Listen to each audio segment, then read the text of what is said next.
뉴스 플러스 시작합니다. 이 최악의 내수 침체와 트럼프의 관세 폭격 속에 우리 주력 수출 기업들의 정기 주주총회 시즌이 다가왔습니다. 이 생존 전략과 미래 경쟁력 확보에 방점이 찍힌 가운데 기업들은 인공지능과 자유주행 시대를 대비한 반도체 전열 정비에 초점을 맞췄습니다. 첫 소식 장세기 기자입니다. AI 기술 전쟁이 전 세계로 확산되면서 국내 주요 기업들도 반도체 전문가 확보에 사활을 걸고 나섰습니다. 삼성전자는 오는 19일 열리는 주주총회에서 신규 사회이사로 이혁재 서울대 교수를 선임합니다. 이 교수는 반도체 분야 최고 석학으로 서울대 인공지능 반도체대학원 사업단장과 반도체 공동연구소장을 겸임하고 있습니다. 새 사내이사로는 전영현 디바이스 솔루션 부문장과 송재혁 최고기술 책임자가 합류합니다. 삼성전자 이사회를 반도체 전문가 중심으로 새로 꾸리기 위한 포석입니다. 트럼프 행정부 출범으로 불확실성이 커진 데다 후발주자와의 기술 격차가 줄어든 점을 고려한 조치입니다. SK하이닉스는 오는 27일 주총에서 한명진 SK스퀘어 대표를 기타 비상무이사로 신규 선임합니다. 투자 전문사인 SK스퀘어 대표를 이사회에 영입한 만큼 반도체 부분의 신규 투자를 더욱 확대한다는 구상입니다. 자동차 업계도 예외는 아닙니다. 현대자동차는 자율주행과 같은 소프트웨어 중심 차량에 힘을 싣기 위해 반도체 전문가 확보에 적극적입니다. 현대차는 오는 20일 주총에서 도진명 전 퀄컴 아시아 부회장을 사회이사로 영입하고 첫 여성 사내이사로 진은숙 현대차 ICT 담당 부사장을 선임합니다. 미래 먹거리로 꼽히는 달리는 컴퓨터를 만들기 위해선 반도체 기술을 내재화할 전문가가 필수이기 때문입니다. 이번 주 기아를 시작으로 본격 개막하는 주총 시즌에서는 AI와 반도체가 핵심 키워드로 떠오를 전망입니다. 한국경제TV 장슬기입니다. 이 침체와 쇠락에 빠졌던 그래서 유럽의 병자라고 불렸던 독일이 트럼프의 미국 우선주의에 깨어났습니다. 이 경제 상황이 달라진 건 없지만 이 트럼프 나비 효과에 정치권이 각성하기 시작한 겁니다. 16년 만에 헌법을 개정해 그동안 이 재정 확장을 가로막던 부채 브레이크를 풀기로 하자 이 독일 주식시장은 환호하고 있습니다. 이 트럼프가 촉발한 독일의 각성 자세히 들여다보겠습니다. 증권부 정재용 기자 나왔습니다. 자, 트럼프가 때리자 좀 유럽이 뭉치고 있습니다. 정 기자, 얼마 전 유럽연합이 대규모 유럽 재무장 계획에 합의를 했죠. 그렇습니다. 현지 시각 16일에 유럽연합 26개 국가의 정상들이 국방비 지출 확대를 위해서 최대 8천억 유로, 우리 돈으로 약 1,300조 원 규모의 재정 지출 계획을 발표를 했습니다. 네.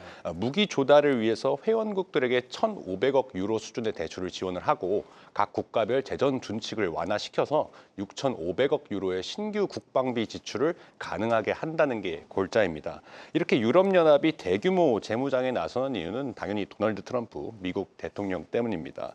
트럼프 대통령은 젤렌스키 우크라이나 대통령과 회담한 이후에 우크라이나에 대한 군사 지원을 중단한 바 있습니다.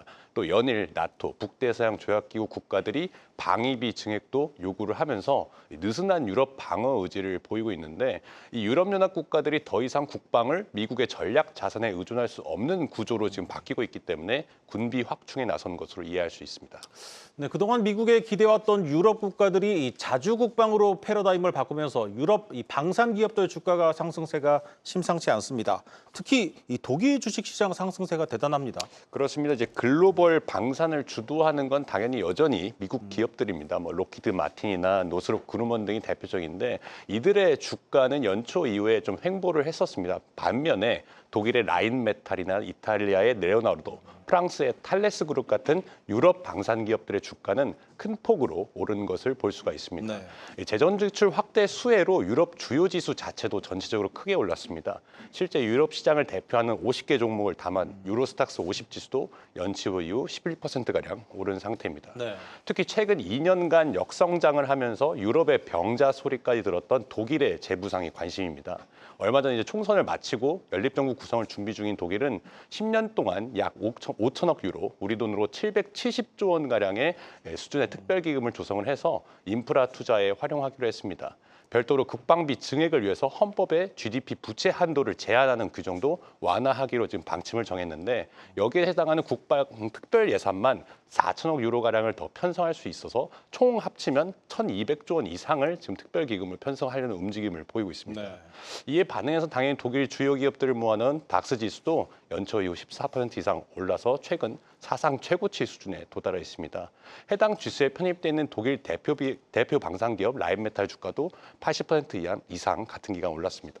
네, 이 주식시장 상황만 보면 이 트럼프가 원한 건 이 마가였는데 오히려 이 메가, 메이크 유럽 그레이트 어게인 이런 게 더 주목을 받고 있는 분위기입니다. 월가에서도 유럽 증시를 좀 주목하고 있는데 우리가 좀 직접 투자할 방법은 있습니까?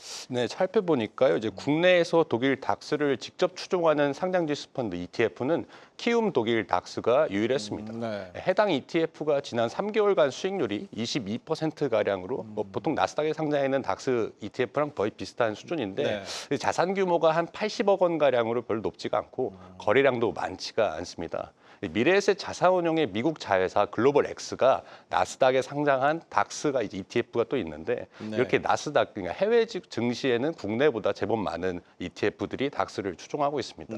단 이번에 이제 유럽 재무장이 좀 핵심이라고 볼 수 있잖아요. 유럽 재정 확장의 핵심이 군비 확충이라는 점에서 주목해 볼 상품들은 국내에도 조금 있습니다. 이제 한화 자산운용이 지난해 상장한 건데 플러스 글로벌 방산이 이제 ETF가 대표적으로 볼 수 있습니다. 미국과 유럽 방산 기업들을 골고루 담고 있는데 특히 라인메탈, 레오나르도, 사부 같은 유럽 방산 기업들 비중이 상대적으로 큰 게 특징이라고 볼 수 있습니다. 이 밖에 방산과 별도로 유로스탁스를 추종하는 뭐 타이거 유로스탁스 50 같은 ETF들도 3개월 동안 10% 넘는 수익률을 보이기도 했습니다. 이 상호 관세와 더불어서 앞으로 이제 자동차, 반도체, 의약품 등 트럼프 행정부의 추가 관세가 계속 강행될 것으로 보이잖아요. 유럽 시장 특히 독일의 대미 수출품 가운데 자동차, 의약품 비중이 크다는 것은 한편으로는 리스크입니다. 하지만 이제 전문가들은 이제 미국 우선주의가 강화가 될수록 유럽의 재정 강화 정책도 계속 강화될 것으로 보고 있습니다. 네, 잘 들었습니다. 증권부 정재용 기자였습니다.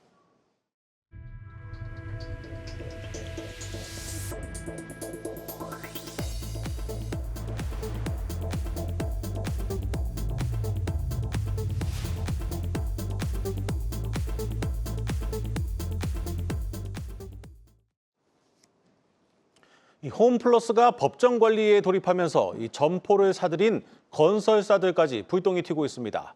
이 부동산 개발을 위해 사들인 건데 당장 이 부동산 가치가 떨어질 가능성이 높은 데다 이 개발도 늦어지게 생겼습니다. 방서우 기자가 취재했습니다. 서울 강서구에 위치한 홈플러스 가양점. 국내 최대 디벨로퍼로 잘 알려진 MDM그룹은 해당 점포를 포함한 홈플러스 매장 10곳을 펀드를 통해 보유 중입니다. 임대 기간 동안은 임대료 수익을 얻고 향후 주거단지 등으로 개발도 하기 위해서입니다. 하지만 홈플러스가 기업 회생 절차에 돌입하면서 상황이 돌변했습니다. 홈플러스의 주인인 MBK 파트너스가 세일 앤 리스백 방식으로 점포를 팔면서 시세 대비 높은 임대료를 제공해왔는데 법원 관리하에 채무 조정이 시작되면 이 금액이 깎일 수 있기 때문입니다. 임대료가 하향 조정되면 해당 점포를 보유한 건설사나 시행사들이 이자 비용을 내기 힘들어지고 최악의 경우 개발 계획이 엎어질 수 있습니다. 실제로 롯데건설은 홈플러스 영등포점 등 4개 매장을 보유한 시행사와 부지 개발을 논의 중이었지만 사업 자체가 미뤄질 위기에 처했습니다. 시행사가 롯데건설의 신용도를 담보로 받은 대출이자를 임대료로 다 내지 못한다면 롯데건설이 부족분을 부담해야 할 수도 있어서입니다. 홈플러스 울산 남구점 등 5개 매장을 DL그룹과 절반씩 보유한 DLENC의 경우 지방 부동산 경기가 위축되며 개발 대신 매각으로 방향을 틀었는데 임대 수익 감소를 우려한 나머지 원매자 찾기가 어려운 것으로 알려졌습니다. 특히 지방 같은 경우는 가격이 많이 떨어진 추세입니다. 사업이 이익이 발생할 수 없기 때문에 사업을 추진할 수 없는 그런 상황에 이르게 된 거죠. 가뜩이나 어려운 건설업계에 홈플러스라는 새로운 복병이 생겼습니다. 한국경제TV 방서우입니다.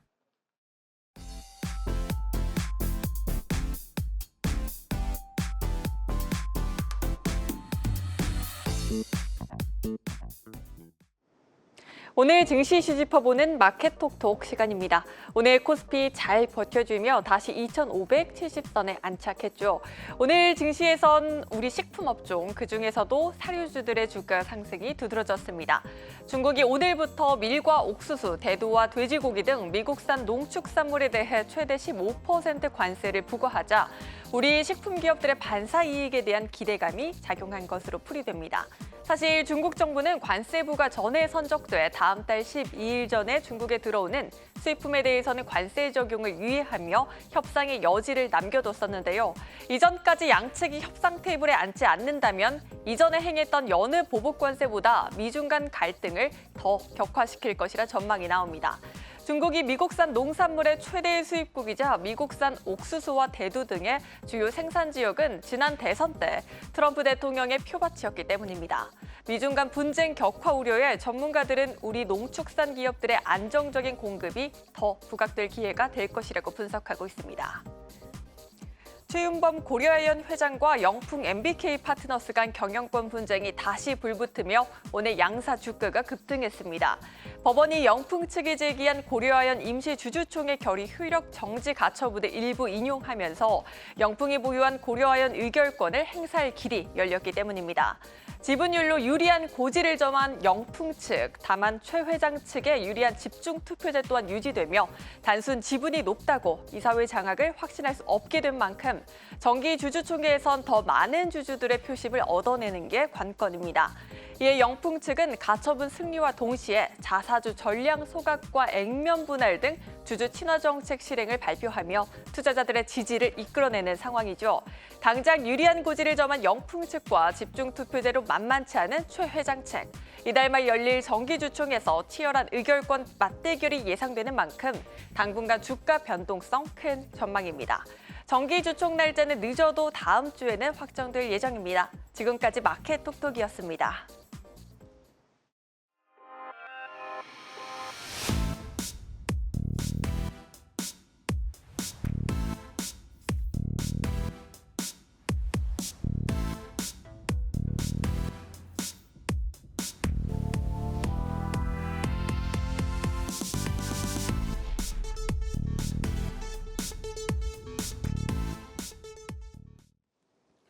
올해 들어 은행들 대출 문턱이 낮아지고 있습니다. 지난해 하반기부터 가계대출을 다소 과도하게 옥죄던 대출 제한 조치들이 조금씩 정상화되고 있습니다. 하지만 아직까지 은행마다 조건이나 대출 완화 정도가 제각각입니다. 대출 받으시려는 분들 미리 따져보셔야겠습니다. 경제부 김예원 기자 나왔습니다. 김 기자, 지난해 연말에 대출 때문에 집을 못 샀던 분들이 연초에 좀 몰리는 것 같은데 대출 수요가 좀 뚜렷하게 늘어나고 있죠? 네, 맞습니다. 이 상환되는 대출 금액을 제외하고 은행에서 새롭게 나간 대출이 얼마인지를 통해서 이 주택 구입 열기를 가늠해 볼 수 있는데요. 주택 구입을 위한 신규 대출은 올해 들어 뚜렷하게 증가하는 추세입니다. 5대 은행이 지난달 신규로 취급한 주택담보대출 규모가 7조 4,900억 원 가까이 됩니다. 직전 1월보다는 34% 넘게 늘어난 수준인데요. 취급액으로 비교해보면 지난해 영끌 열풍이 한창이던 9월 이래 최대입니다. 지난해 하반기부터 가계대출이 폭증하자 은행들이 잇따라 대출 문턱을 높였었죠.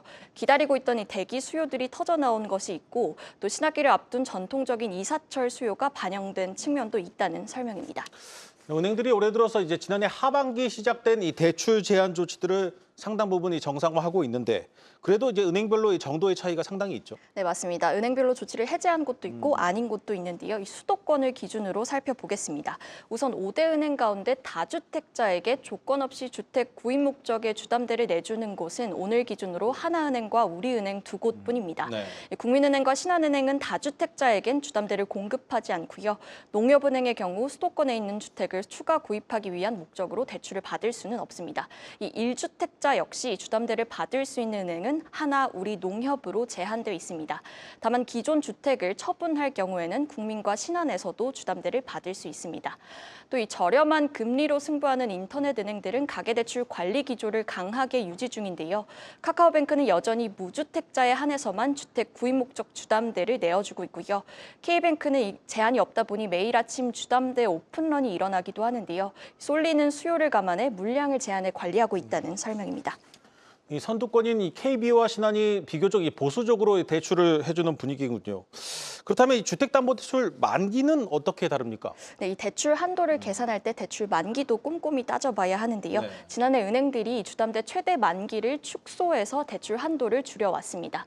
대출 만기가 늘어나면 은행에 매달 갚아야 할 돈은 줄어들겠죠. 그러면 DSR 한도에서 이 대출 한도를 늘릴 수 있습니다. 다만 아직은 이 수도권에선 최대 만기를 30년으로 줄인 것을 유지하고 있는 은행들이 많습니다. 하나은행은 수도권, 비수도권 모두 최장 40년 만기 정책을 이어오고 있습니다. 수도권에 대해서도 이 주담대 만기를 40년으로 늘릴지 치열한 눈치 싸움을 하고 있는 것으로 보입니다. 자, 그렇다면 이 대출 금리가 제일 궁금합니다. 최근 은행들 몇 것이 가산 금리를 인하했는데 실제로 반영이 된 겁니까? 네, 좀 반영된 측면이 있습니다. 금융당국이 은행권의 대출 금리 인하를 요구하면서 앞서 5대 은행 중 국민은행을 제외하고 나머지 은행들은 모두 가계대출 가산 금리를 내렸는데요. 네. 이 1월 말과 비교해 보면 5대 은행 변동형 주담대 금리는 이 상하단이 모두 큰 폭으로 낮아졌고요. 고정형의 경우 하단은 조금 올랐지만 상단은 다소 하락했습니다. 기준금리 인하가 코픽스에 반영될 이달 중순 이후에는 이 주담대 금리가 3%대에 진입할 것이란 전망입니다. 금리 인하가 본격화되면 주택 거래 역시 더욱 늘어날 수 있을 텐데요. 최근 토지거래 허가구역 해제 등으로 서울 집값이 다시 들썩이고 있는 만큼 본격적으로 주담대가 빠르게 늘어날 것이란 우려도 함께 나옵니다. 네, 잘 들었습니다. 경제부 김예원 기자였습니다.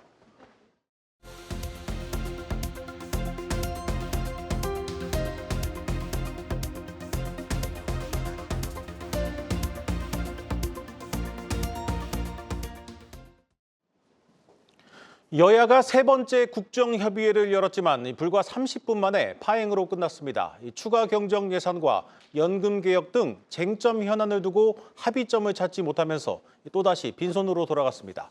세종 스튜디오 연결합니다. 박성환 기자, 추경이 상당히 시급한 상황인데 또 파행으로 끝났군요. 그렇습니다. 여야가 연금 개혁안에서 합의점을 찾지 못하면서 추경까지 끝내 원점으로 돌아갔습니다. 방금 전 오후 3시 반 국회에서 우원식 국회의장 주재로 권성동 국민의힘 원내대표, 박찬대 더불어민주당 원내대표 등이 국정협의회를 열었는데요. 30분 만에 소득 없이 마무리됐습니다. 추경에는 약간의 진전이 있었는데 국회와 정부가 실무 협의를 꾸려서 논의하기로 했었던 것으로 전해집니다. 다만 문제는 연금 개혁안이었습니다. 민주당이 소득 대체율 43%를 받아들일 수 없다. 다시 논의하자고 했고요. 국민의힘은 이렇게 되면 추경에 대한 부분도 다 같이 논의할 수 없다며 최종 결렬을 선언했습니다. 결국 반도체 특별법을 비롯한 각종 민생 현안 논의 역시 물거품이 된 상황입니다. 그런데 우리 경제 상황은 갈수록 좀 어려워지고 있습니다. 오늘 국책연구기관 KDI가 우리 경제의 위험이 커지고 있다. 이런 진단을 3달째 이어가지 않았습니까? 그렇습니다. 지난달 분석과 비교해보죠. 생산 증가세가 완만하다는 말 사라졌고요. 하방 위험이 높다는 말은 위험 확대로 바뀌어 있습니다. 실제로 1월 기준 전체 산업 생산 지수는 지난해와 비교해 마이너스로 돌아선 바 있죠. 업종 가운데서는 건설업이 특히 뼈아팠는데 30%에 달하는 감소폭을 보였습니다. 지난해 1월 마무리 공사가 몰리면서 생산 지수가 급등했었던 기저효과도 작용했다는 설명인데요. 침체는 고용시장에서도 확인되는데 지난달 말 기준 건설업 고용보험 가입자는 19개월 연속 줄었습니다. 건설 수주가 줄고 있어서 올해 전망 더 안 좋다는 게 고용부 관계자 설명입니다. 전체 업종으로 살펴봐도 지난 2월 고용보험 가입자는 15만여 명 늘면서 21년 만에 최저치를 기록했습니다. 그중에서도 29세 이하와 40대의 감소는 역대 최대 규모로 가장 오랜 기간 계속되고 있습니다. 이 나라 안에서는 이 건설 투자 부진이 뼈아픈 대목인데 이 나라 밖으로도 이 문제가 심상치 않습니다. 우리 주력 수출 품목인 이 반도체가 꺾였다고요? 맞습니다. 실제로 우리 경제의 버팀목 역할을 했던 반도체 수출 고공행진이 끝나가는 상황입니다. 디램과 낸드 가격이 떨어졌고요. 반도체 비중이 높은 중국으로의 수출 역시 감소하고 있죠. 나머지 품목들 역시 줄곧 내리막입니다. 그중에서도 자동차, 기계, 철강 등 트럼프의 관세 폭탄 4정권에 들어있다는 분석이 나옵니다. 전체 수출 가운데 미국이 차지하는 부분이 비교적 크기 때문인데요. 정부는 당장 미국의 오해를 풀고 협력할 길을 찾겠다는 입장을 다시 한번 강조했습니다. 최상무 대통령 권한대행 오전 대외경제 현안 간담회에서 미국의 우리 관세율을 설명하고 조선, 에너지 등에서 두 나라의 협력을 협의해달라고 하는 한편 다음 달로 예정된 미국의 상호 관세와 관련된 비관세 조치도 대비를 철저히 해달라고 당부했습니다. 지금까지 세종 스튜디오에서 전해드렸습니다.